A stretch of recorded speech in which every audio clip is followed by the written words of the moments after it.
October 1944, a military bus depot near Reims, France. The morning air is crisp, filled with the smell of diesel and damp gravel.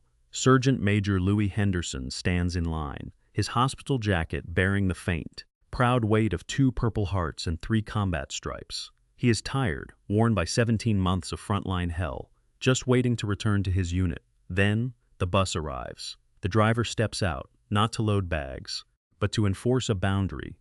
He points a finger at the sergeant and demands he move to the back, citing a handwritten sign posted behind the wheel. A fresh private, who has never heard a shot fired in anger, takes the seat Henderson rightfully earned. This injustice will not stand. By sunset, a 4-star general will rewrite the rules of transport for the entire Third Army. This is the story of the moment a man had to answer for the lives his bigotry cost. Before we continue, make sure you subscribe. We tell the World War II stories that show the moments that forced people to face what they had done. Sergeant Major Louis Henderson was 34, a combat-hardened soldier from Chicago, who had spent 17 grueling months in the European theater. He was a man defined by the weight of his responsibilities and the heavy price he had already paid in the service of his country. His chest told the story of his commitment, adorned with 2 Purple Hearts, earned through fire and shrapnel in some of the war's most punishing campaigns. He was not a man who sought trouble, but he was a man who demanded the simple respect owed to anyone who had bled for the cause.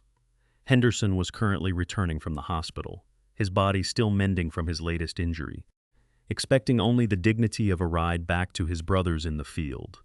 Corporal Dennis Fletcher, at 28, was a far different specimen, a bus driver from Bakersfield, California, who had never once faced the reality of a combat zone.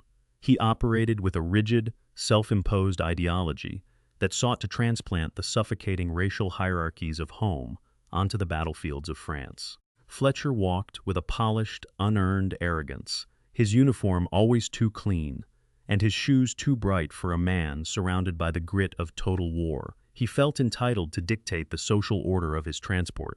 Fueled by a deep-seated bias he refused to question. It was his hand-lettered sign, tucked defiantly behind his driver's seat, that turned a routine transport route into a theater of conflict. He believed the rules he brought with him from across the ocean were the only ones that mattered, and he was ready to enforce them with a stubborn, cold-hearted resolve. By October 1944, the European theater was a grinding machine of attrition. The rapid Allied breakout from Normandy had slowed into a desperate, muddy crawl toward the Siegfried Line. Supply lines were stretched to the breaking point. Fuel was scarce. Ammunition was a luxury. The weather had turned cold and relentless, turning the French countryside into a quagmire that hindered both movement and morale. This was a war of cold, dark trenches and exhaustion. Within the ranks of the American military, the pressures of the front line were immense. Men were pushed to their limits, and the strain of constant combat often fractured the discipline that held units together. In this chaotic environment, long-standing prejudices from home frequently bled into the ranks, fueled by officers and non-commissioned officers who either failed to address them or actively participated in them. In many rear-echelon areas, where the immediate threat of enemy fire was absent, soldiers carried with them the same racial and social hierarchies that had plagued the United States for generations. Military transport operations, specifically, became a microcosm of these failures. While the Army itself was segregated, the specific enforcement of Jim Crow laws on military buses in combat zones was not official policy. It was a choice, one made by individuals in positions of minor authority who sought to impose their own vision of order. By looking the other way, command had allowed a culture of entitlement to fester, where men who had never seen the front could dictate the rules of conduct to those who had. This was the environment Sergeant Major Louis Henderson encountered as he climbed onto that bus in Reims, returning from the hospital to find that his combat decorations meant nothing to the man behind the wheel. The bus depot sat silent, waiting for the arrival of the one man who would decide that enough was enough. Henderson moved toward the front of the bus, his hands steady on the overhead rail. Fletcher didn't look up from his mirror, but his voice was sharp and immediate. "Move to the back. Sergeant, those are the rules of this bus." Henderson paused, looking down at the man who hadn't earned a single stripe in the field. "I'm a sergeant major, and I'm returning from the hospital with orders to report to my unit, not to sit in the dirt at the back of a transport." Fletcher shifted in his seat, his hand resting on a hand-lettered sign he had nailed to the bulkhead behind him. The sign read clearly for all to see, "Collared rear 5 rows." "I don't care if you're a general," the driver muttered, his eyes cold and fixed on the windshield. "On my bus, you sit where you belong, and right now that's behind that sign." Henderson leaned down, his voice dropping into a dangerous, low register. "I have 17 months of combat, 2 Purple Hearts, and 3 campaigns to my name. I didn't spend my time behind a wheel in Bakersfield. I spent it holding the line against the enemy so you could drive this bus in peace. Move the bus, Corporal." Fletcher turned then, his face flushing a mottled red as he gripped the steering wheel with white knuckles. "You think you're special because you've seen a little gunfire? You're still a second-class soldier in my book, my bus, my rules. Either you move to the back, or I leave you right here on the side of the road in the mud." Henderson didn't flinch. "I am not moving for a man who is clearly confused about who is fighting this war. You will take me to my destination, and you will do it without this segregation." Fletcher let out a sharp, mocking laugh. "You're delusional, Sergeant. I decide who rides and where they sit. I'm the one with the keys. If you want to play hero, go do it on the front lines. Here, you're just a man out of place." A nearby lieutenant, hearing the exchange, stepped into the aisle. "Corporal, the sergeant major has clear orders and a record that puts yours to shame. Stop this nonsense and drive the bus." Fletcher stood up, his posture stiff with unearned authority. "I've heard enough. No one tells me how to run my transport. If he doesn't move back, the bus doesn't move." The lieutenant sighed, his expression hardening as he realized he was dealing with a man far beyond the reach of reason. This has moved past a simple argument. The report reached Patton within the hour. The jeep pulled to a stop. Dust settled on the gravel. Patton stepped out. His presence was immediate. 4 stars gleamed on his steel helmet. The ivory handles of his revolvers caught the pale French light. He did not say a word. He looked at the bus. He looked at the driver. The silence in the depot became absolute. Every man present felt the temperature drop. Patton walked to the driver's side. He stopped. He did not shout.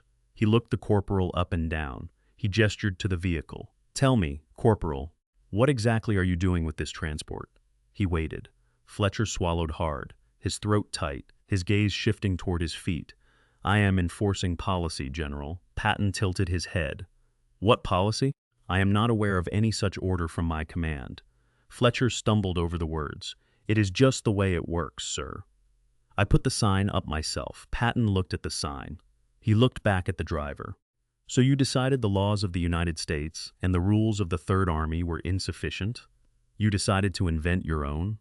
Patton studied the driver. His face was a mask of cold, hard lines. He did not need to raise his voice for the anger to be felt. It was a weight in the air. "You think you are a soldier, Corporal. You wear the uniform. You collect the pay. But you have forgotten what the uniform represents. It represents the men who actually fight. It represents the men who pay the price in blood and bone, while you hide behind a steering wheel and a piece of cardboard." Patton turned his head. He looked at Sergeant Major Henderson. He looked at the Purple Hearts. He saw the scars of 17 months. He looked back at Fletcher. "This man has seen more hell than you could ever imagine. He has earned his seat 100 times over. You have earned nothing but contempt. You have a choice. You can tear that sign down and spend the rest of the war in a grease pit under a truck. Or you can face the consequences for every second you have delayed this unit. Decide now. You have 10 seconds to choose your future." Fletcher went pale. He did not speak. He reached up, his fingers trembling, and ripped the sign from the bulkhead. Patton watched as Fletcher crumpled the sign into a ball. He did not blink. He signaled to a pair of MPs standing near the depot entrance. The 2 men marched over, their boots crunching on the gravel. Patton pointed to the bus. "Take this man to the vehicle maintenance yard. He will spend his days in the mud, beneath the chassis of every truck that needs repair. He likes to decide where people sit, so he can spend the rest of his war under a truck instead of driving one. The MPs grabbed Fletcher by his arms, hauling him away as he tried to stammer a final, pathetic protest. The silence returned, heavier than before. Patton looked at Sergeant Major Henderson. He did not offer a smile or a handshake. He simply nodded once, a gesture of cold, professional respect. He then turned toward his own driver, climbed into the Jeep, and barked a single word to move out. The engine roared to life, and the general was gone as quickly as he had appeared. The rest of the men on the bus sat in a stunned, quiet daze. The hierarchy of the bus had been shattered, and for the first time, everyone understood exactly who held the real authority. Sergeant Major Lewis Henderson returned to his unit that same evening, the cold air of the French countryside biting at his healing wounds. He continued to serve with distinction, rising further in rank before the war concluded in May 1945. Henderson lived a long and quiet life in Chicago, passing away in 1982. He never spoke much about that day at the depot, but he kept his discharge papers and his combat decorations in a polished wooden box on his mantle until his final breath.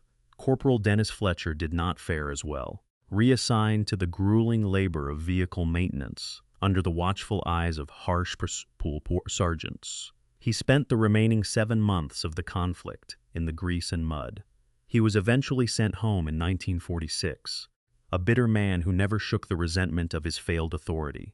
He settled into a quiet life in Bakersfield, working odd jobs in service stations, largely forgotten, until his death in 1974. General George S. Patton never mentioned the incident in his official dispatches, nor did he recount it in his memoirs. He treated the report as a simple matter of maintaining discipline and operational efficiency within his Third Army. In a private letter written to his wife shortly after, he briefly noted that he had cleared some deadwood from his transport lines, ending with a characteristic observation that a soldier's only color was the dirt on his uniform and the quality of his fight. Some historians have argued that intervention in such incidents distracted from the broader logistical focus of the Third Army, and that commanders should have left such social adjustments to the post-war transition. Others have argued the opposite, suggesting that Patton's personal intervention was a necessary demonstration of total command authority that prevented the erosion of discipline in a theater where order was constantly under threat. What is certain is that the rigid, self-imposed segregation practiced by individual operators was effectively dismantled within the Third Army's transport lines following that afternoon in Reims. If you had been in Patton's position, would you have done the same, or would you have opted for a softer disciplinary approach? Let us know in the comments, and if you want more stories about the moments that forced people to face what they had done, make sure to subscribe.